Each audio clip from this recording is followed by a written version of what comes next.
আচ্ছা, তাহলে জৈব রসায়নে আমরা পড়বো কি আজকের টপিকস জৈব যৌগ কাকে বলে এটা পড়বো।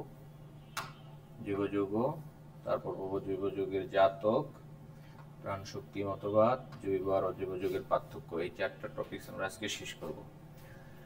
আচ্ছা, তাহলে প্রথমে আমরা যাই জৈব যৌগ। জৈব যৌগ কাকে বলে? কার্বন এবং হাইড্রোজেন দ্বারা গঠিত যৌগ এবং তাদের জাতক। এই যে শব্দটা, এই শব্দটা আমাকে একটু বুঝাইতে হবে, সেটা আমরা পরে আসতেছি।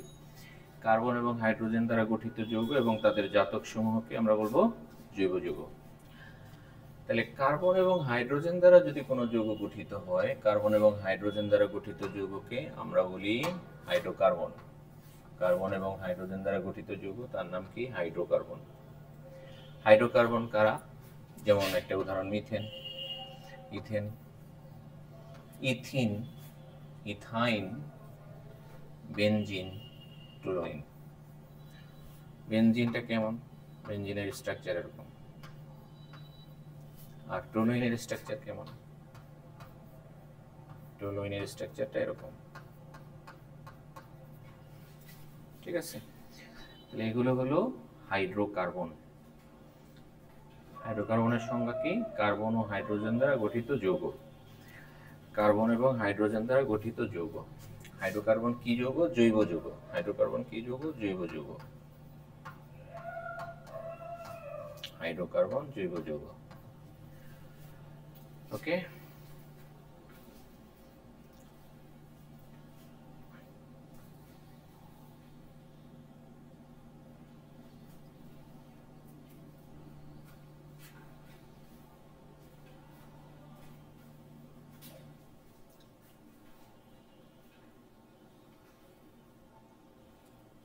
হাইড্রোকার্বন।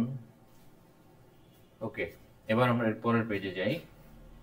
জাতক পড়বো এবার আমরা। জৈব যৌগের জাতক, ডেরিভেটিভস অফ অর্গানিক কম্পাউন্ড। জৈব যৌগের জাতক। আচ্ছা, খেয়াল করো, আমরা একটু আগে দেখলাম যে এটা হলো কার্বন এবং হাইড্রোজেনের যৌগ, তার মানে হাইড্রোকার্বন। এই হাইড্রোকার্বনটা বিক্রিয়া করলো কার সাথে? ধরো ক্লোরিনের সাথে। এই বিক্রিয়াটা ক্লাস 9-10 তোমাদের ছিল। সেখানে সূর্যের আলো, এটাকে বলে সূর্যের আলো। সূর্যের আলোকে আমরা এভাবে প্রকাশ করি, বা বাংলা লিখে দিতে পারি সূর্যের আলো। যখন আমি সূর্যের আলোর উপস্থিতিতে এই বিক্রিয়াটা ঘটাবো, তখন বিক্রিয়াতে তৈরি হবে, তোমরা জানো এটা, আর সাথে তৈরি হবে কি? সাথে তৈরি হবে HCl। তাহলে এটার নাম কি? এটার নাম হলো মিথাইল ক্লোরাইড বা ক্লোরোমিথেন। মিথাইল ক্লোরাইড, এটা প্রচলিত নাম, বা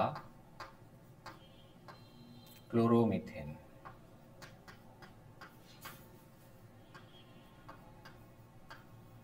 ক্লোরোমিথেন। তাহলে এটা যদি হয় হাইড্রোকার্বন,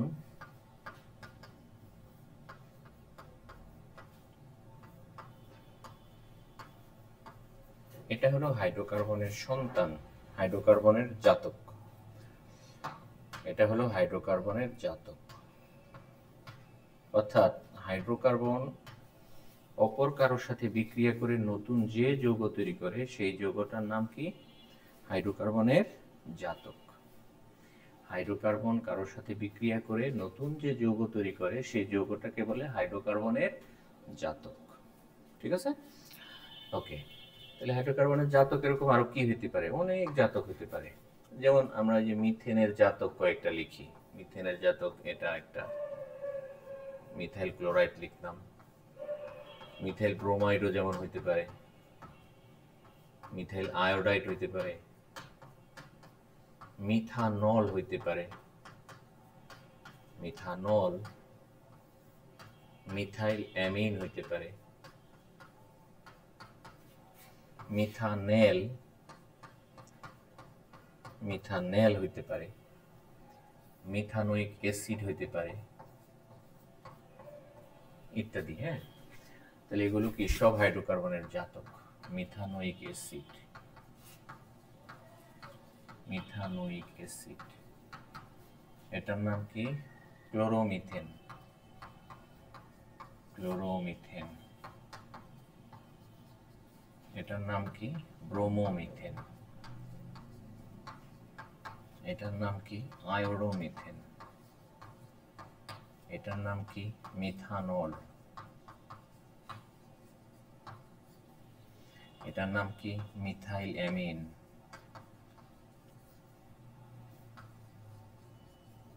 বা অ্যামিনো মিথেন আমরা বলতে পারি। আমরা পরে শিখবো নামকরণ, আপাতত এইভাবেই লিখি।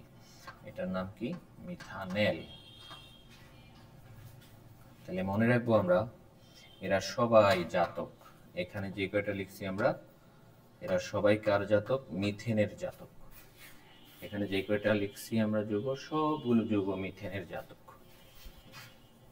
এরা সবাই মিথেনের জাতক, মিথেনের জাতক। জাতকের মানে হলো, ধরতে পারো সন্তান, যেমন তুমি তোমার বাবার জাতক, তুমি তোমার বাবার সন্তান, তুমি তোমার মায়ের সন্তান, এটা। তো হাইড্রোকার্বনকে আমরা বলতে পারি মাতৃযৌগ। হাইড্রোকার্বনকে আমরা বলতে পারি এটা হলো মাতৃযৌগ, মাদার্স। আর মাতৃযৌগ থেকে যেগুলো তৈরি হয় সেগুলো হলো জাতক। ঠিক আছে?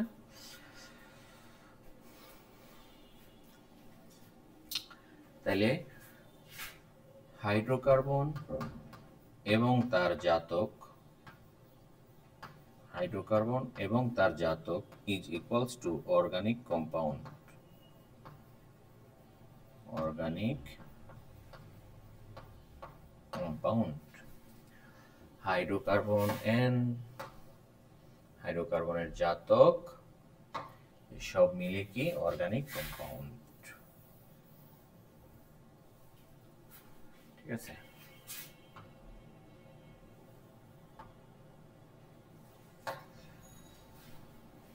হাইড্রোকার্বন এবং হাইড্রোকার্বনের জাতক সবকিছু মিলিয়ে হলো অর্গানিক কম্পাউন্ড বা জৈব যৌগ।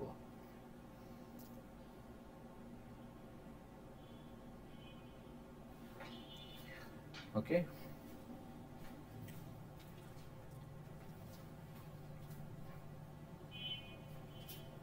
তাহলে আমরা জাতক বুঝতে পারলাম এবং হাইড্রোকার্বন বুঝতে পারলাম। জাতক এবং হাইড্রোকার্বন বুঝতে পারলাম, তাই না? এবার আমরা পড়ব প্রাণ শক্তি মতবাদ। প্রাণ শক্তি মতবাদ। দেখো, প্রাণ শক্তি মতবাদ।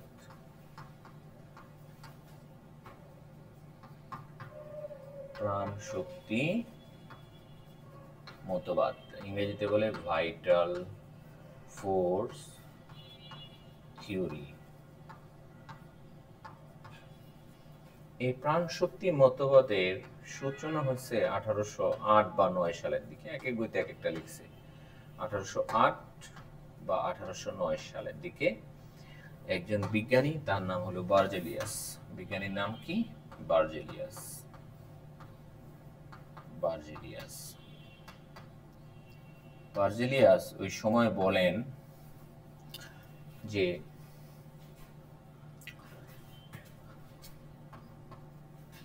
রাসায়নিক পদার্থ, এটার উৎস হলো দুইটা। বার্জেলিয়াস বলেন রাসায়নিক পদার্থের উৎস কয়টা? দুইটা। রাসায়নিক পদার্থ বা যৌগ, এদের উৎস হলো দুইটা। রাসায়নিক পদার্থের উৎস কয়টা? দুইটা। কে বলছে? বার্জেলিয়াস বলছে। কত সালে বলছে? 1808 বা 1809 সালের দিকে। দুইটা সোর্স। জৈব যৌগের সোর্স কয়টা? দুইটা। জৈব যৌগের সোর্স কয়টা? দুইটা। আচ্ছা, দুইটা সোর্স কি কি? দুইটা সোর্স হলো, একটা হলো জীব দেহ আর একটা হলো জড় দেহ। একটা হলো জীব দেহ আর একটা হলো জড়। একটা হলো জীব আর একটা হলো জড়। দুইটা সোর্স। উৎস, রাসায়নিক পদার্থের উৎস কয়টা? দুইটা। রাসায়নিক পদার্থের উৎস কয়টা? দুইটা। কি কি উৎস? নাম্বার ওয়ান জীব একটা উৎস সেটা জীব, নাম্বার 2 আরেকটা হলো জড়। উনি বলেন যেটা জীব দেহ থেকে পাওয়া যায় সেটা হলো জৈব যৌগ, আর যেটা জড় বস্তু থেকে পাওয়া যায়, খনি থেকে পাওয়া যায়, সেটা হলো অজৈব যৌগ।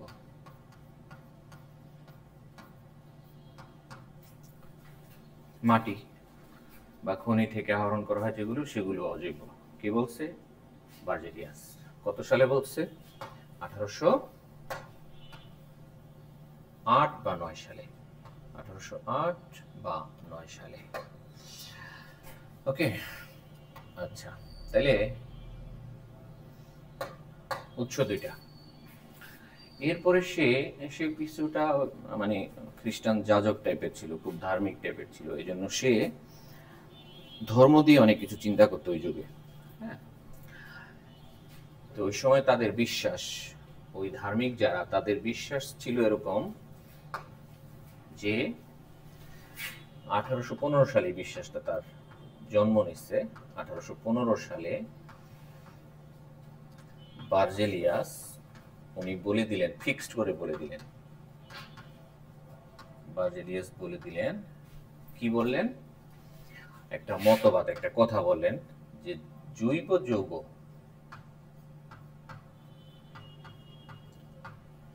ল্যাবে তৈরি করা সম্ভব না। ল্যাবে মানে কি? কৃত্রিম ভাবে, ল্যাবে বা কৃত্রিম ভাবে তৈরি করা, কৃত্রিম ভাবে তৈরি করা সম্ভব নয়, তৈরি করা সম্ভব নয়।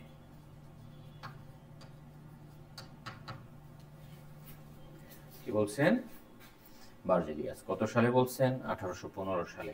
কি বলছেন? জৈব যৌগ কৃত্রিম ভাবে তৈরি করা সম্ভব নয়। তাহলে কিভাবে তৈরি করতে হবে?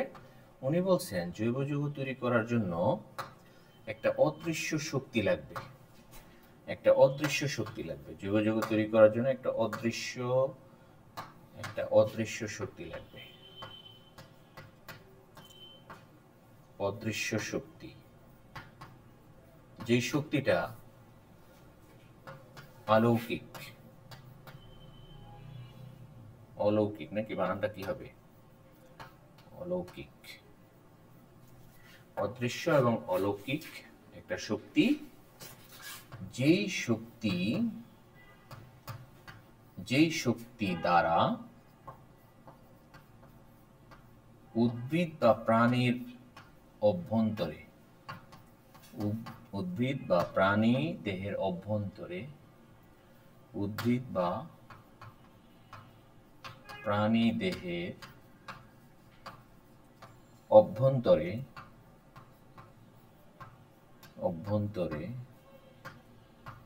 জৈব যৌগ তৈরি হয়। জৈব যৌগ তৈরি হয়, উদ্ভিদ বা প্রাণী দেহের অভ্যন্তরে জৈব যৌগ তৈরি হয়। তার এই যে কথা, এই কথাটাকেই বলে ভাইটাল ফোর্স থিওরি।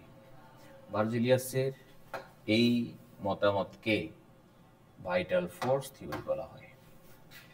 বার্জেলিয়াসের এই মতামতকে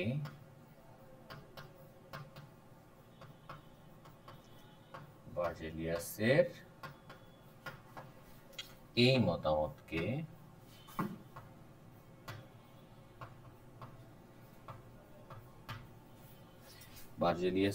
মতামতকে ভাইটাল ফোর্স থিওরি বলা হয়।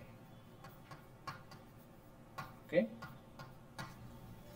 বার্জেলিয়াস বলছে জীবদেহকে ল্যাবে তৈরি করা সম্ভব না, কৃত্রিম ভাবে তৈরি করা সম্ভব না। আরেকটা কথা বলছে, এটা প্রাণী বা উদ্ভিদের দেহের অভ্যন্তরে একটা অদৃশ্য অলৌকিক শক্তি দ্বারা তৈরি হয়, একটা অদৃশ্য এবং অলৌকিক শক্তি দ্বারা তৈরি হয়।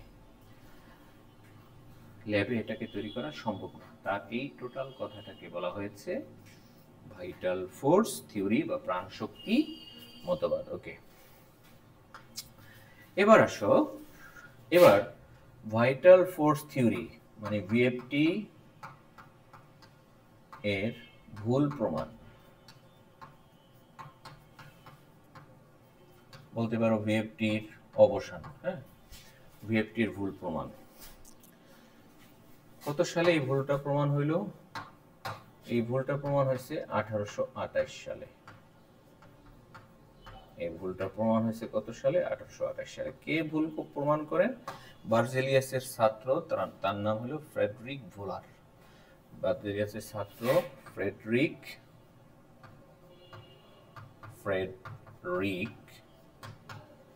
উহলার বা ভোলার, এক এক বইতে এক একটা লিখছে।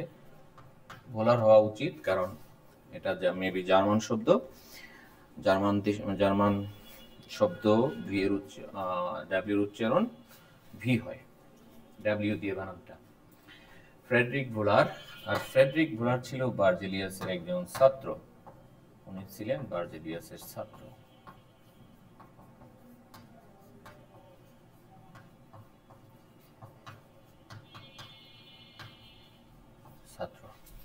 তো বার্জেলিয়াসের ছাত্র, সেও তো জানতো যে ল্যাবে জৈব যৌগ তৈরি করা সম্ভব না, কিন্তু তারপরও সে কিভাবে এই ভুলটা প্রমাণ করে? আসলে এটা একটা দুর্ঘটনা থেকে ভুল প্রমাণ হয়ে গেছে। দুর্ঘটনা মানে বার্জেলিয়াস কি করতেছিলেন? বার্জেলিয়াস একটা পাত্রের মধ্যে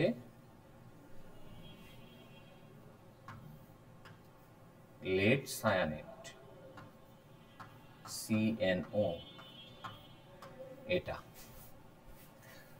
আর অ্যামোনিয়াম ক্লোরাইড, এই দুইটা মিশ্রিত করে তাপ দিতেছিলেন হিট। উনি যখন তাপ দিচ্ছিলেন, তো ওনার টার্গেট ছিল হলো, এই তাপ দেওয়ার মূল টার্গেট ছিল যে সে অ্যামোনিয়াম সায়ানাইড তৈরি করবে, এই যৌগটা তৈরি করবে। এটার নাম কি? Ammonium cyanide.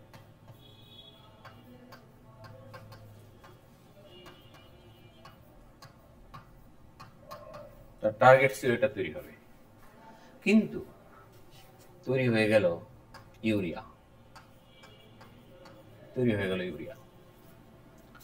আর ইউরিয়া হলো প্রাণীর ইউরিন থেকে, মানে প্রাণী দেহ থেকে যে ইউরিন নিঃসৃত হয় সেই ইউরিনের মধ্যে থাকে। এর আগ পর্যন্ত মানুষ জানতো যে ইউরিয়া শুধুমাত্র প্রাণী দেহ থেকেই তৈরি হয়, কিন্তু উনি তো ল্যাবে তৈরি করে ফেললো, তৈরি হয়ে গেল ইউরিয়া ভুলক্রমে। তখন ফ্রেডরিক ওহলার বললেন যে আসলে আমার স্যার যে কথা বলছিলেন যে জৈব যৌগকে ল্যাবে তৈরি করা সম্ভব না, আসলে এই কথাটা 100% সঠিক কথা না। আসলে ল্যাবে তৈরি করা যাবে। যেমন আমি অ্যামোনিয়াম ক্লোরাইড আর লিড সায়ানাইডকে উত্তপ্ত করছি, উত্তপ্ত করার কারণে ইউরিয়া তৈরি হয়ে গেছে। ঠিক আছে, তাহলে ইউরিয়া তৈরি হয়ে গেল। এখানে যে বিক্রিয়াটা ঘটছে দেখো, সেই বিক্রিয়াটা কি আমরা বিক্রিয়াটা দেখি। বিক্রিয়াটা ছিল এরকম: ammonium chloride plus lead cyanide, তাপ দিছে। তাপ দেওয়ার পরে আসলে এটা কিন্তু তৈরি হয়েছে, ঠিক আছে। আর এখানে তৈরি হয়েছে লিড ক্লোরাইড PbCl2। ঠিক আছে, এটা তৈরি হয়েছে, কিন্তু উনি তো তাপ দিচ্ছিলেন, তাপ তো আর থামার নাই। ফলে এর মধ্যে একটা পুনর্বিন্যাস বিক্রিয়া হয়। এই পুনর্বিন্যাস বিক্রিয়াকে আমরা এই চিহ্ন দিয়ে প্রকাশ করি এভাবে। হ্যাঁ, পুনর্বিন্যাস হয়ে যাওয়ার কারণে তৈরি হয় এই যৌগটা, এটা তৈরি হয়, এটাকেই বলে ইউরিয়া।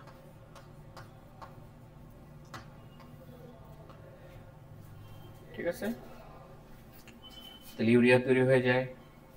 তাহলে সর্বপ্রথম ল্যাবে জৈব যৌগ তৈরি হলো ইউরিয়া। কে তৈরি করলো? ফ্রেডরিক ভোলার। আর ফ্রেডরিক ভোলার ভিএফটি প্রাণশক্তি মতবাদের ভুল প্রমাণ করেন। এই জন্য ফ্রেডরিক ভোলারকে বলা হয় জৈব রসায়নের জনক।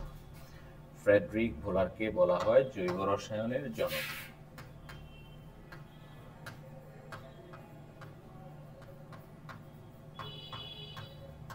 জৈব রসায়নের জনকের নাম কি? ফ্রেডরিক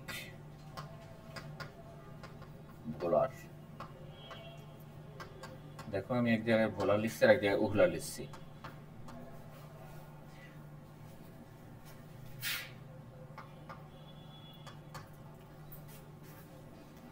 সেই থেকে জৈব রসায়নের নতুন যাত্রা শুরু হয়েছে 1828 সাল থেকে। ঠিক আছে, ওকে, তাহলে ভুল প্রমাণ হয়ে গেল। এবার আমাদের জানতে হবে জৈব যৌগ আর অজৈব যৌগের মধ্যে পার্থক্যটা কি। তাহলে জৈব যৌগ এবং অজৈব যৌগের মধ্যে পার্থক্য কি? তাহলে জৈব ও অজৈব যৌগের মধ্যে পার্থক্য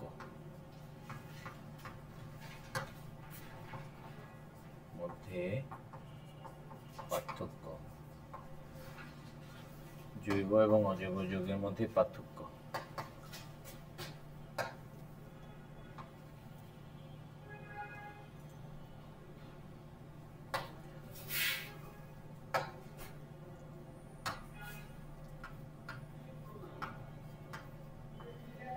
আচ্ছা, অজৈব যৌগ এই পাশে লিখি আমরা, অজৈব যৌগ আর জৈব যৌগ।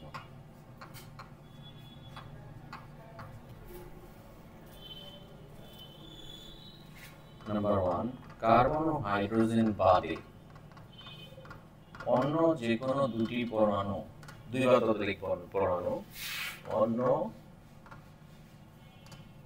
যে কোনো একাধিক পরমাণুর সমন্বয়ে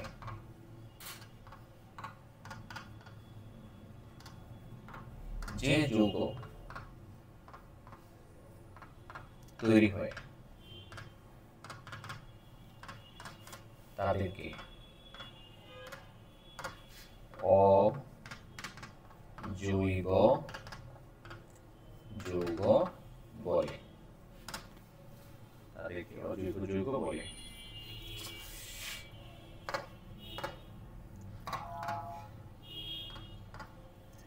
কার্বন ও হাইড্রোজেন দ্বারা গঠিত যৌগ এবং তাদের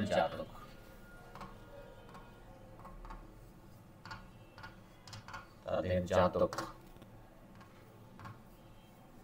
সমূহকে জৈব যৌগ বলে। আচ্ছা, এটা হলো ইনঅর্গানিক কম্পাউন্ড,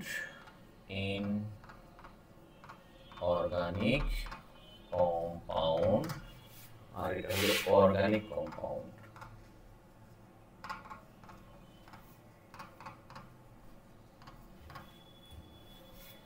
আমরা শর্টকাট লিখব ICOC। হ্যাঁ, ইনঅর্গানিক কম্পাউন্ড, অর্গানিক কম্পাউন্ড।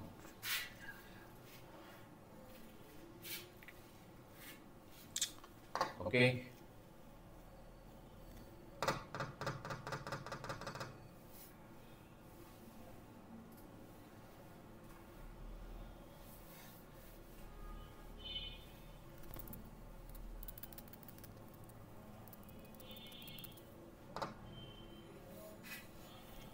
ওকে, তাহলে আমাদের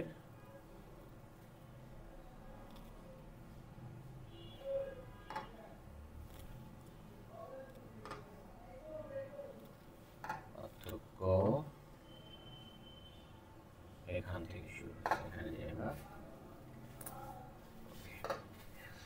তাহলে আমাদের 2 নাম্বার পার্থক্য 2,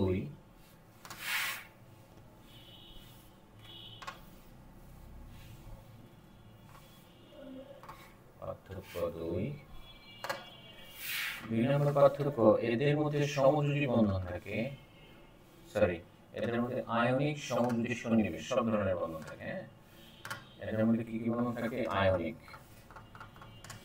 কোভ্যালেন্ট, কোঅর্ডিনেট,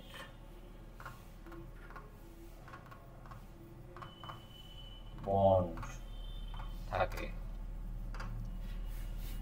আর এদের মধ্যে থাকে অনলি কোভ্যালেন্ট, সমযোজী।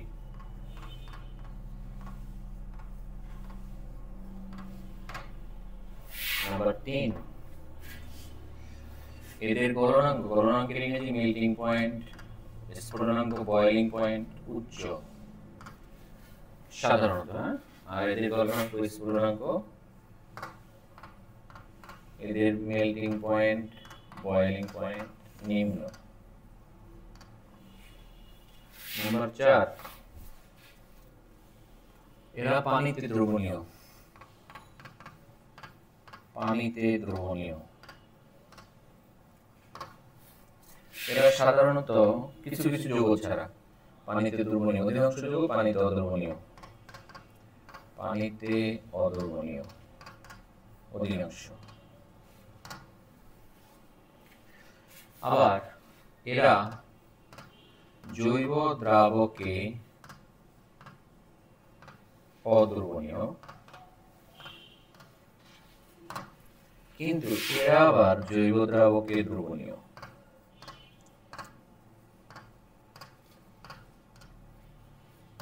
দ্রবণীয়।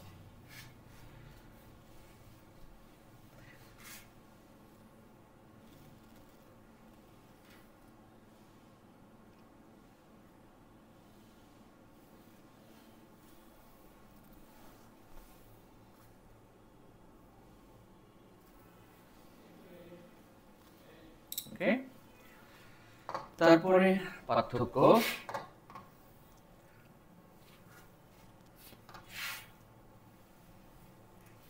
6 নম্বর পার্থক্য, এরা সমরূপতা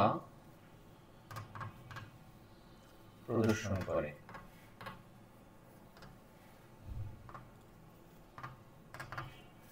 এরা সমানতা প্রদর্শন করে।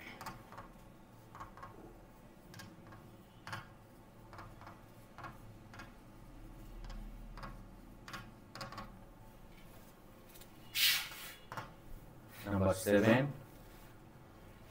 এদের বিক্রিয়ার হার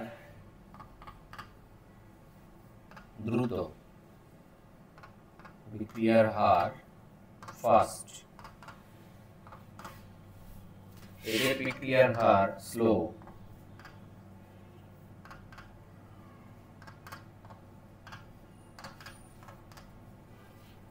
বিক্রিয়ার হার স্লো।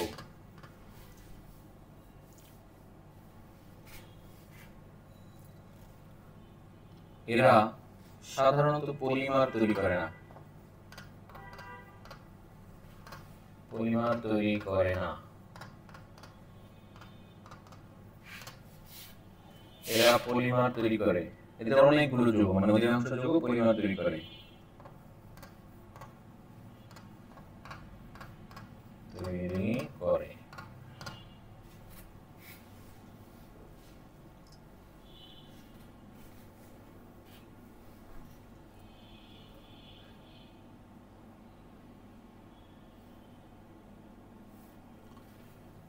তারপর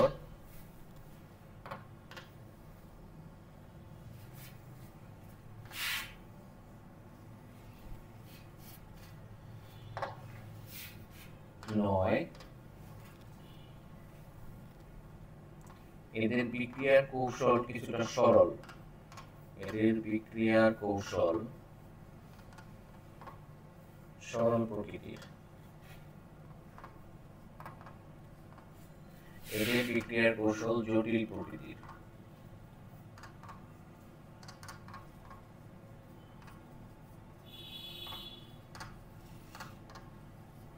জটিল। এদের সংখ্যা কয়েক লক্ষ।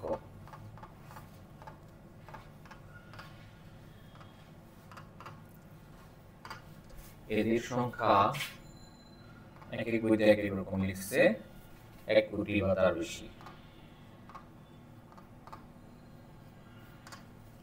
1 কোটি বা তার বেশি।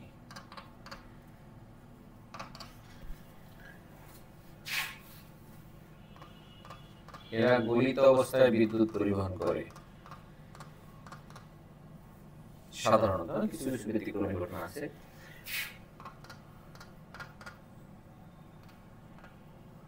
তড়িৎ পরিবহন করে।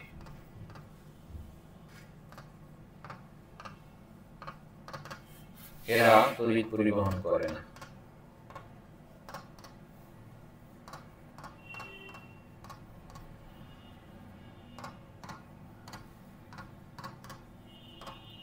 তড়িৎ পরিবহন করে না।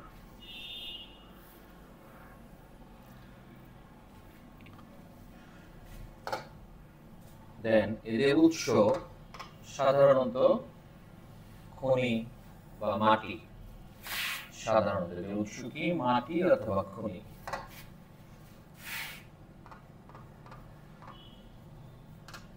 মাটি বা খনি থেকে আহরণ করা হয়।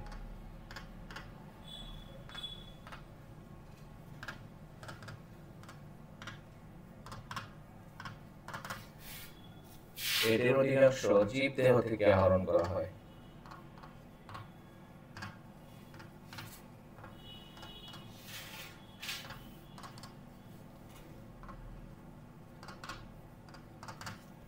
এরা সাধারণত উদ্বায়ী নয়। উদ্বায়ী মানে সরাসরি বাষ্পীভূত হয় না, আর এরা সরাসরি বাষ্প হয়ে যায়। উদ্বায়ী সাধারণত উদ্বায়ী।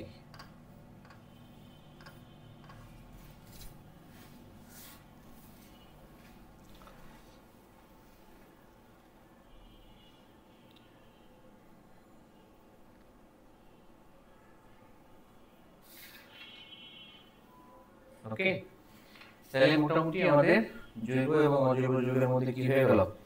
পার্থক্য হয়ে গেল, তাই না? আমরা